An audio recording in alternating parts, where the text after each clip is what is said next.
I feel that you feel nothing at all.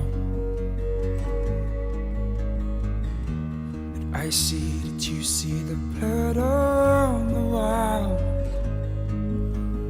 Now I hear, why can you not hear the talk smear? You talked with night, but the night has now shown you out.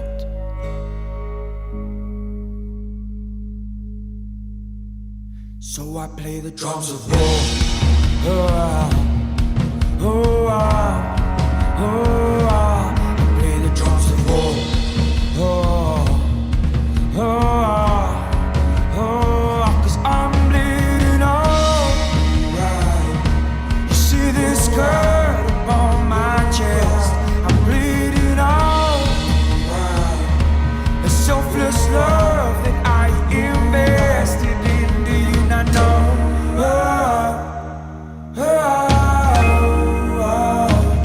what you've come to show.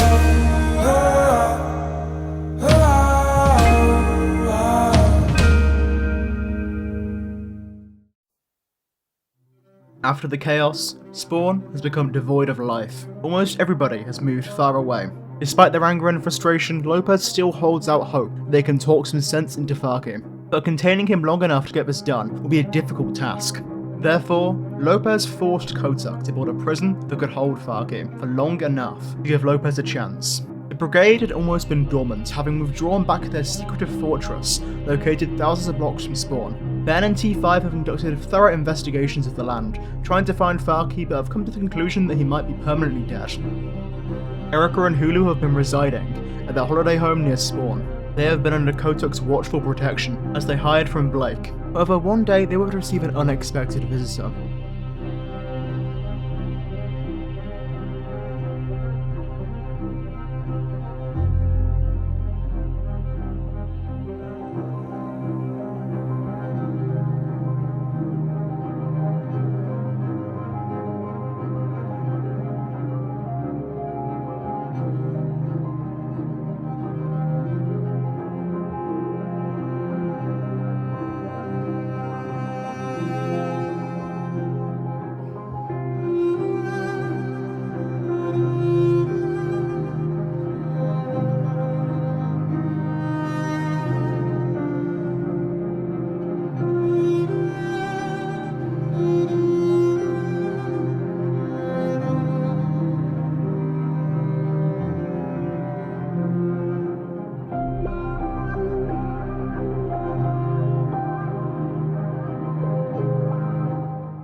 Jambo had followed Farkie. He was curious. Farkie was dead, but strangely, Farkie remembered nothing. Nothing of everything they'd been through. The two of them had almost always been enemies, but it seemed like Farkie didn't care. That was until Jambo started to remind him of the war that happened. Farkie and Ben's endless chase to try and find Josh and Jambo. This is all Farkie needed to remember.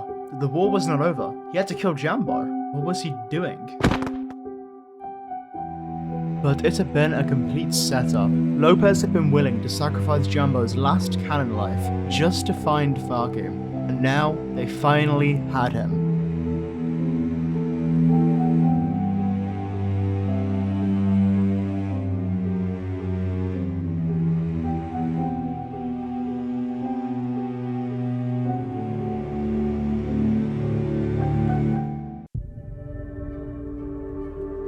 He's alive?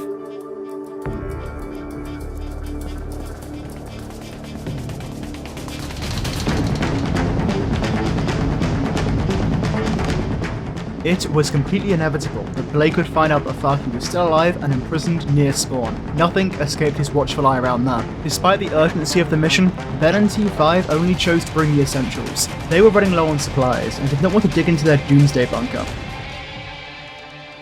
And if Dennis is one of Ice Venom's accomplices, then we're at war with him. Farkie. Give it all this fine. Oh, we are in the bit of wrecked one, Farkie. This ends. How? As long as I get satisfaction, which is what I'm about to get. Satisfaction of what?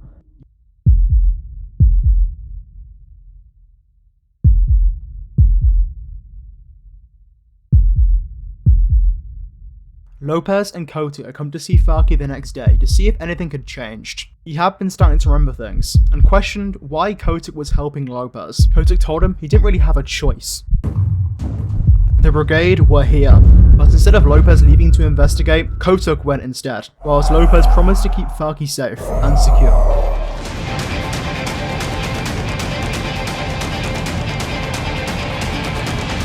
Loppezz tried to reason with Farkie to switch sides, telling him that once Blake had used the brigade to destroy her, he would likely turn on them too. If they all continued on this path, eventually nothing would be left. But Farkie only wanted revenge.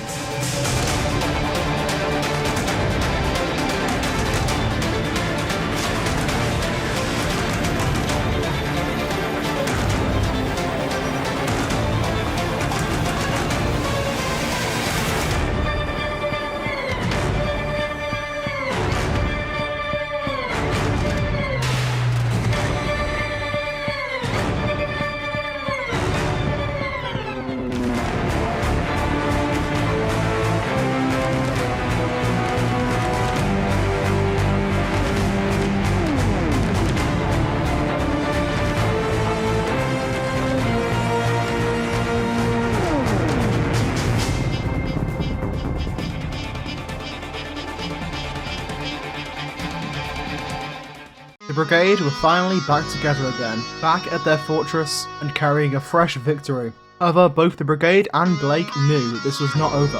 Farkie wanted revenge on Loppezz for imprisoning him, whilst Blake wanted to destroy Loppezz as a threat to his power.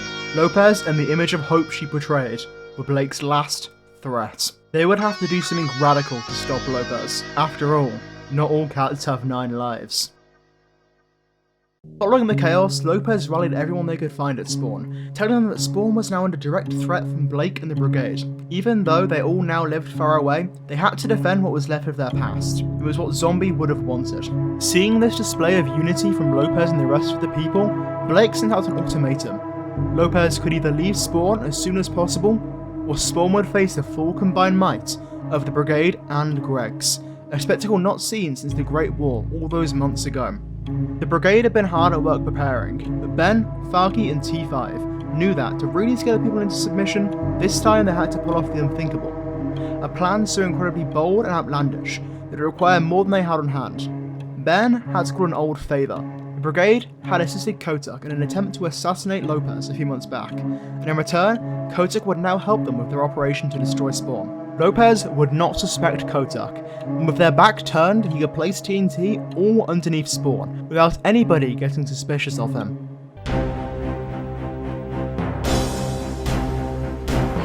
When the day of the operation arrived, Blake and the brigade demanded to meet Loppezz alone.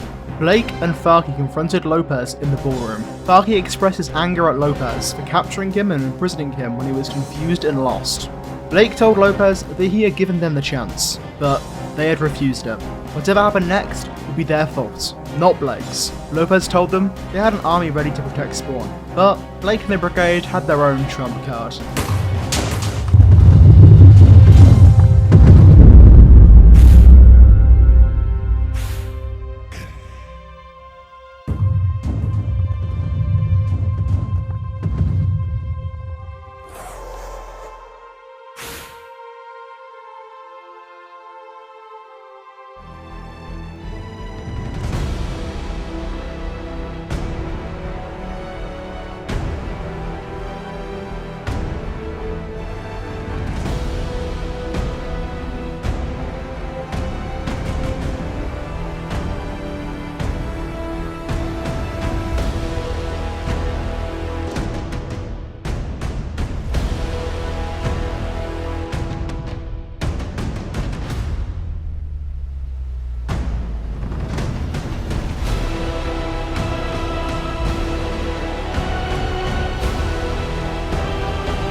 Ben, Farkie, and Blake retreated from Spawn as T5 had died. Kotak was captured by Loppezz and Zombie. The brigade had taken their first loss. Farkie was under the impression that T5 would respawn. It was just a matter of time. But Ben revealed to him that him and T5 had only ever had one life each. T5 was permanently dead. The unkillable juggernaut that terrified all of those in his path had been slain. The brigade was fractured. Ben was still cautious and trusting Blake at the base. It was clear that the brigade and Blake had the same short-term goals, but a very different endgame. The ending that Ben, Farkie, and T5 had hoped for was now impossible.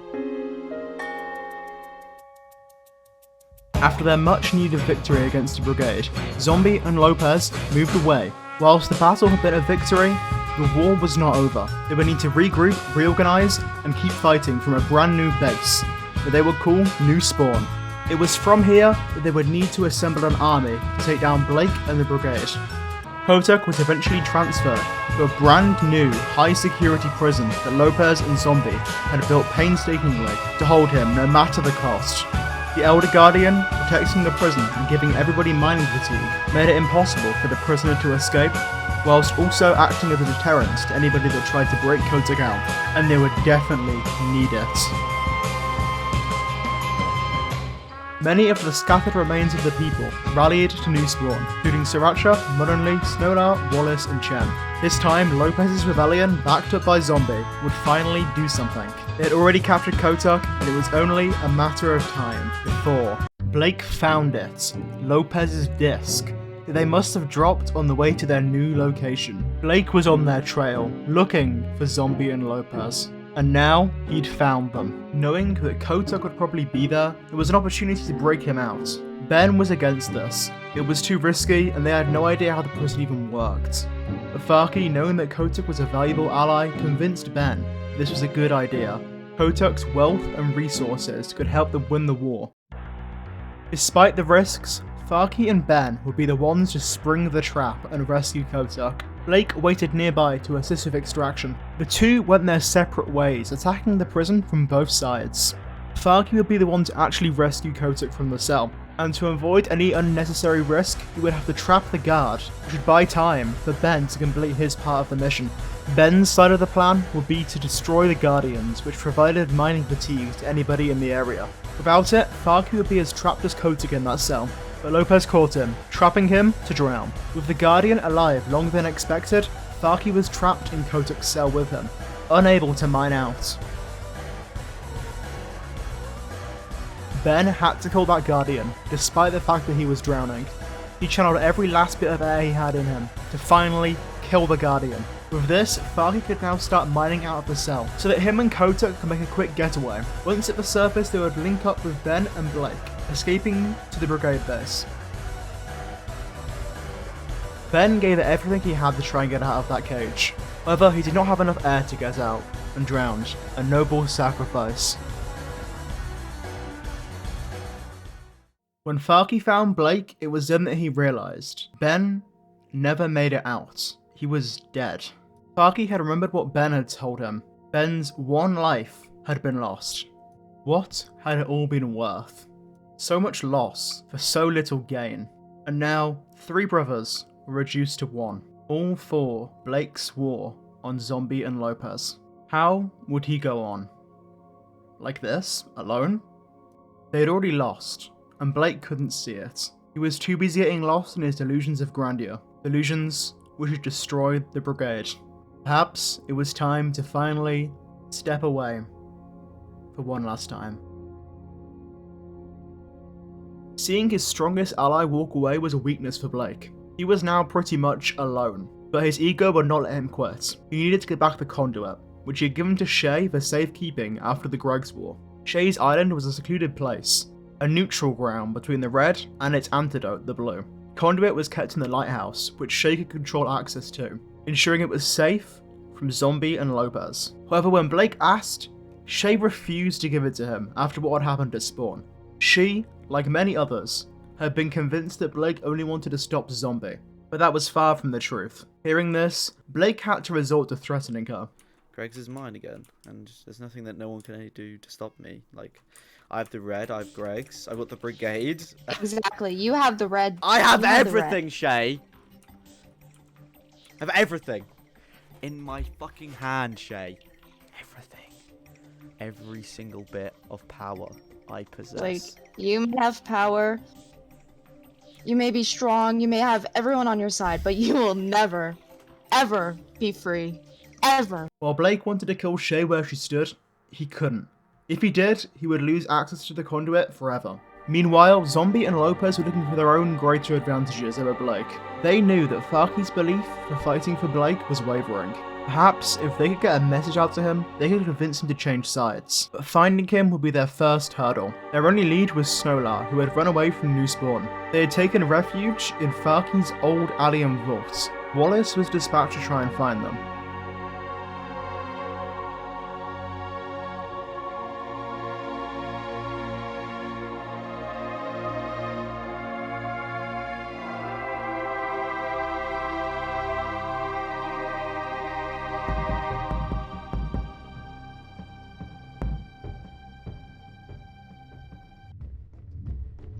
Snow told Wallace that Farkie would never join their side, and refused to give any information. Wallace then resorted to violence and threats to try and get the information out of Snow.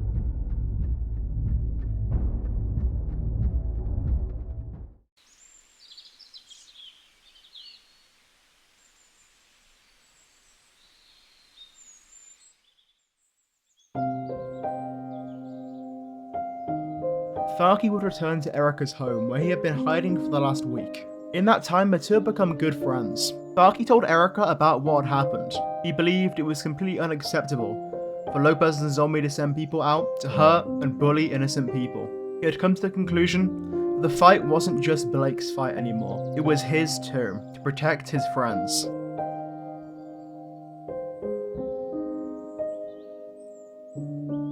Erica disagreed, arguing that it wasn't too late for him to run away. She had stayed behind after Hulu had left, just to try and get Farkie out of there. If he left now, all of her efforts would have been for nothing, but Farkie was desperate to get justice for the deaths of Ben and T5. The brigade was now his responsibility, and if he gave it up, that would ruin the legacy that they had left him.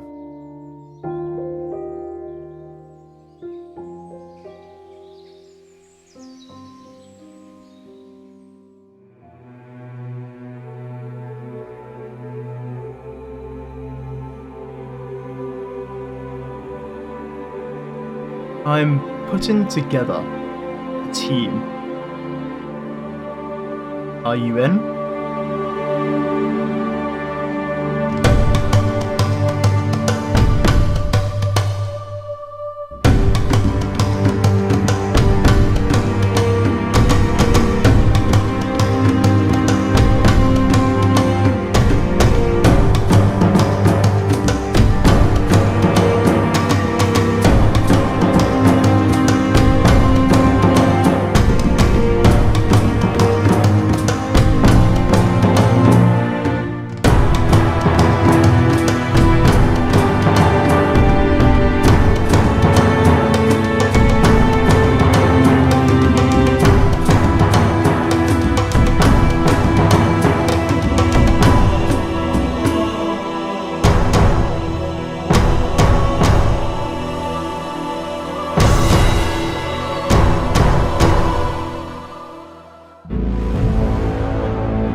In the coming days, the brigade spread wide across the server, collecting items from their secret stashes to bring them back to their main base. But Blake was found.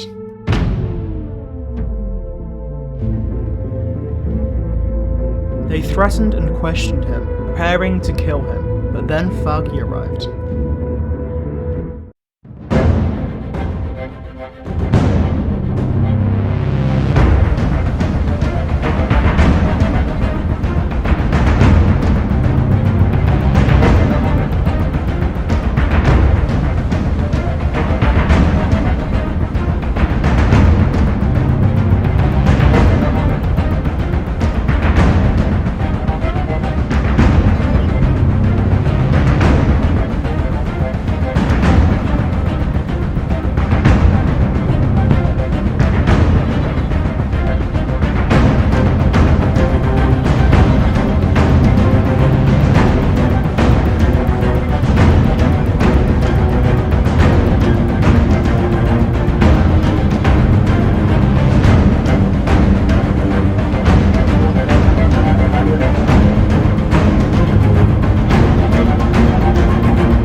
The brigade had taken another loss. They were starting to pile up, and it was likely this was not going to be the last of their losses. It was only going to get worse from here on out. Zombie had just got much more powerful. Even Blake was having doubts of success.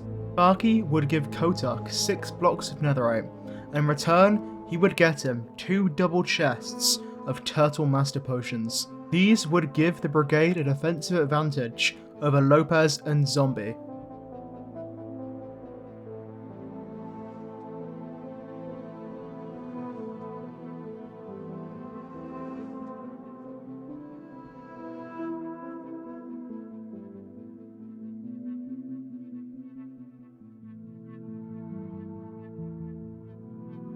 But the whole thing had been a scam. Kotak had destroyed the potions that he had sold Farkie and half the brigade base, and he was headed for New Spawn.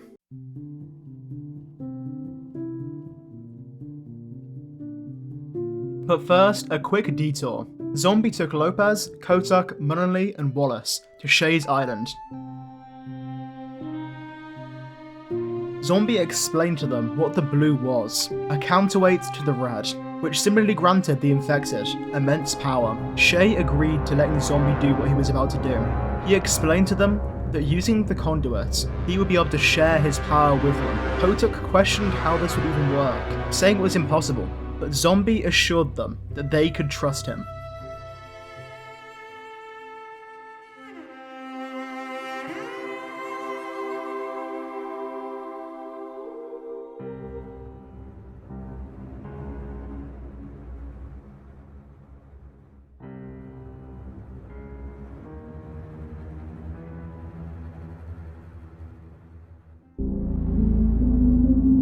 Blake also went to New Spawn the next day, while Zombie was not around, but on peaceful terms. He attempted to convince Loppezz that Zombie was going to betray her, but Loppezz was uninterested. They now had the location of the brigade's fortress, given to them by Kotak. They were already preparing for a fight. Loppezz advised that Blake honorably surrender right now, before it was too late. Doing so would prevent what was to come. From all of this, You can't escape. You can't escape, Loppezz. There's always someone who'll backstab you and, you know, give something that you want up. We can speak here all day. We can talk here all day, Loppezz. And I'm not going to be able to manipulate you, and you're not going to have to talk me out of anything.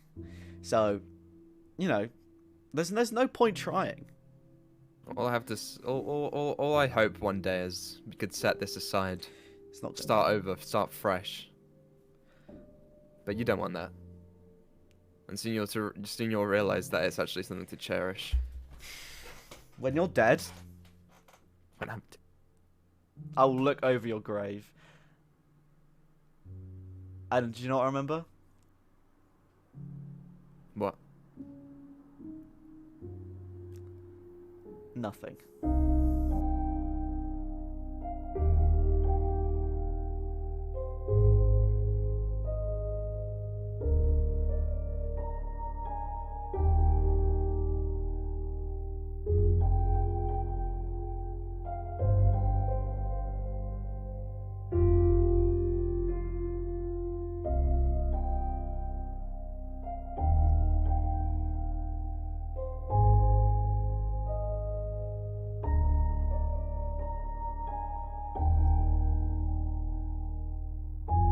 For the first time ever, Blake told Farkie that he was scared. I know, Blake, I know. But I know what we have to do now. We kill Zombie and Loppezz, or die trying.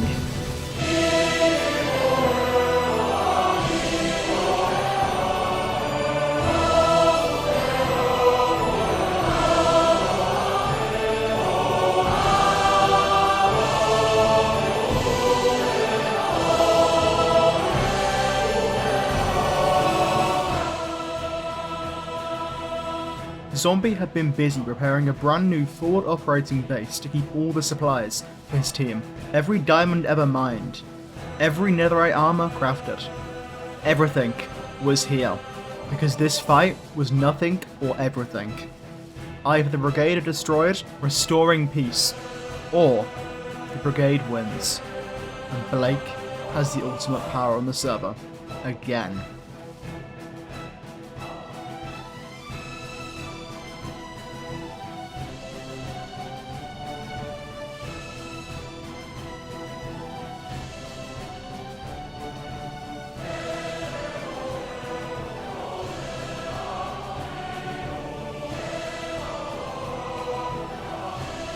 There was no other choice. The 5 of them had to win by any means necessary.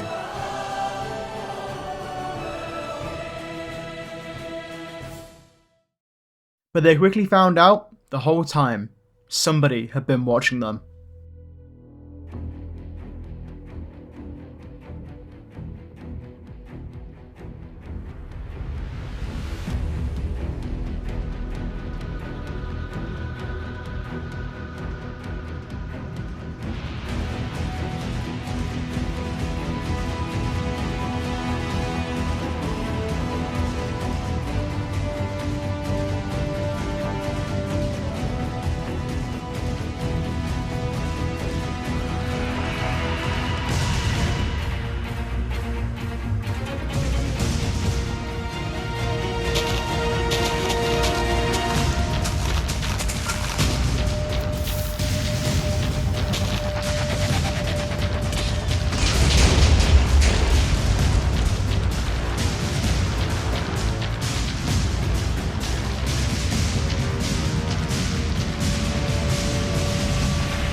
Brigade were forced to retreat to the basement. The surface was now completely under control of Loppezz and Zombie's army. To make a bad situation worse, Chen and Jambo had both betrayed the brigade and joined their enemies, boosting their numbers up to 7. The brigade were now outnumbered.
Maybe I wasn't right, but neither were you.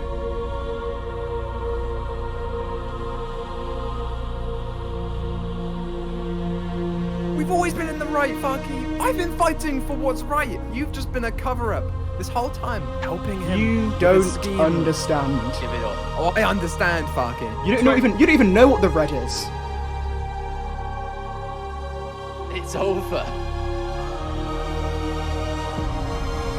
Come on, what's the finale to this speech, Farkie? What's the finale? You have no idea what we've done here today.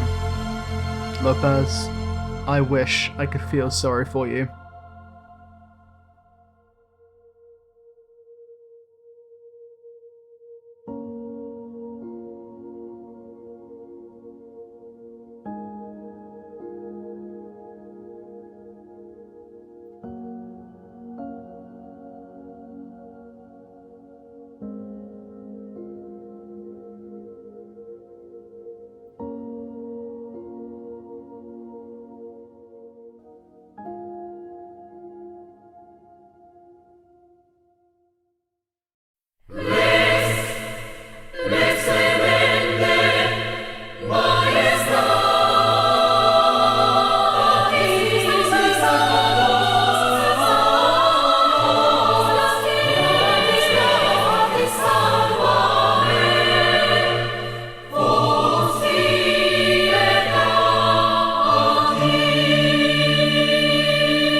Did it.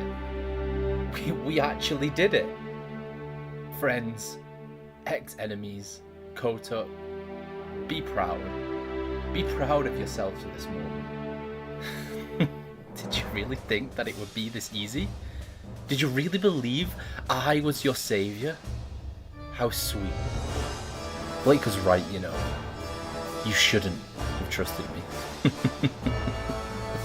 Loppezz, did you not realize that killing Blake at Fort Calamity gave me my power back?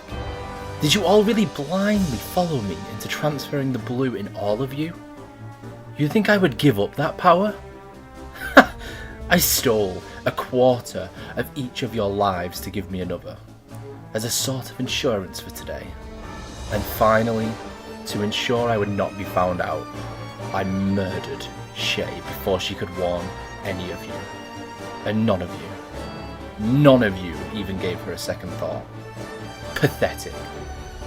But you should be proud. You helped me to defeat its enemies, tear down its walls, and finally let it free.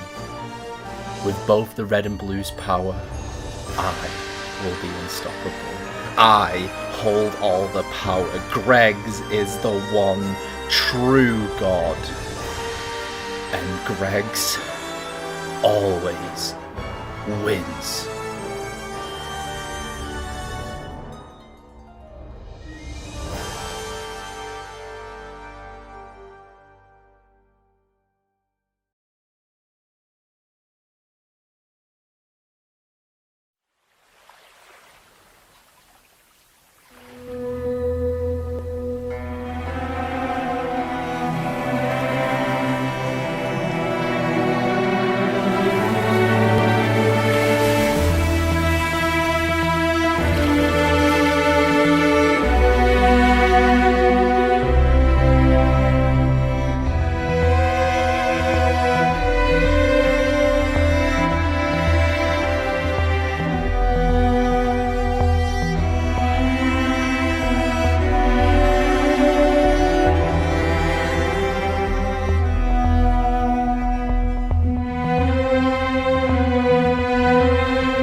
We should name this land, Dennis,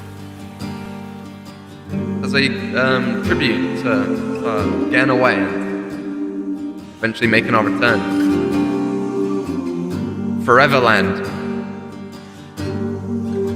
Foreverland. Interesting.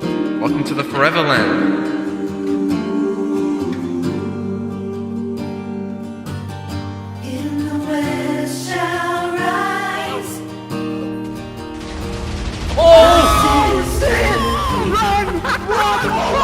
Oh my god!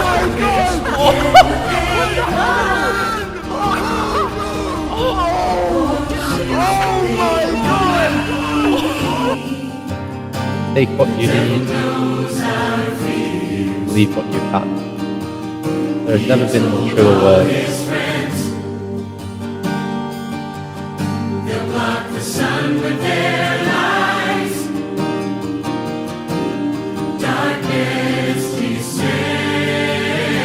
The spawn isn't free.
Here we go, off the rails.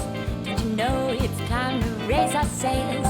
It's freedom like you never knew. Don't you X or the pass? Say the word, I'll be there in a flash. You could say my hat is off to you.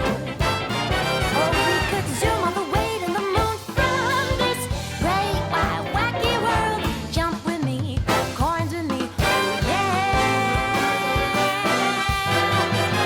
It's time to jump up